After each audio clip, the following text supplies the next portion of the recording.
তীব্র গরম ও অনাবৃষ্টিতে ঝিনাইদহের ফসলের ক্ষেতে দেখা দিয়েছে পোকার আক্রমণ। এতে কীটনাশকের প্রয়োগ বেড়েছে, বাড়ছে উৎপাদন খরচ। ধান, পাট, সবজি সহ বিভিন্ন ফসল নিয়ে দুশ্চিন্তা বাড়ছে কৃষকের। এমন অবস্থায় কৃষি বিভাগ দিচ্ছে নানা পরামর্শ। ঝিনাইদহ থেকে বিস্তারিত জানিয়েছেন আব্দুর রহমান মিল্টন। তীব্র তাপদাহে বিপর্যস্ত জনজীবন, বিশেষ করে শ্রমজীবী মানুষ, কর্মজীবী মানুষ, তারা কিন্তু কাজে বেরিয়ে এই প্রচণ্ড গরমের মুখোমুখি হয়ে ভালোভাবে তারা কিন্তু কাজ করতে পারছে না। কৃষকের ধান ক্ষেত, পাট ক্ষেত, বিভিন্ন সবজির ক্ষেতে ব্যাপকভাবে পোকার আক্রমণ দেখা দিয়েছে।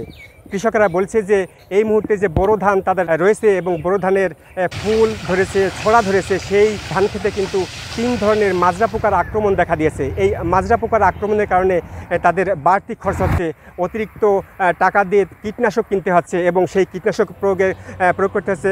একদিকে যেমন পানি নেই, পানি না থাকার কারণে তার ধান ক্ষেত শুকিয়ে যাচ্ছে। অন্যদিকে সবজি ক্ষেতগুলোতে সবজির বিভিন্ন যে ডগা রয়েছে, পাতা রয়েছে, সেগুলো কিন্তু হলুদ বর্ণ ধারণ করছে। বিশেষ করে মাঠের পর মাঠ জুড়ে এখন গ্রীষ্মকালীন সবজি রয়েছে, উচ্ছে, করলা, ঢেঁড়স, লাউ সহ বিভিন্ন ধরনের সবজি রয়েছে যেগুলো মাচায় হয় সাধারণত।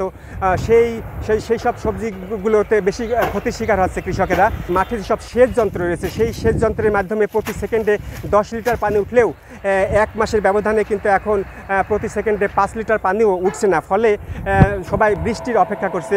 আমরা দেখেছি যে চৈত্রের সাধারণত শেষ দিকে এবং বৈশাখের শুরুতে স্বাভাবিক ঝড় বৃষ্টি হয়, সেই ঝড় বৃষ্টিও কিন্তু এখন পর্যন্ত হয়নি।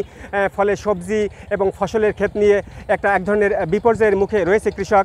অনুমোদিত যেসব কীটনাশক রয়েছে সেই সব কীটনাশক যেন কৃষকেরা প্রয়োগ করে।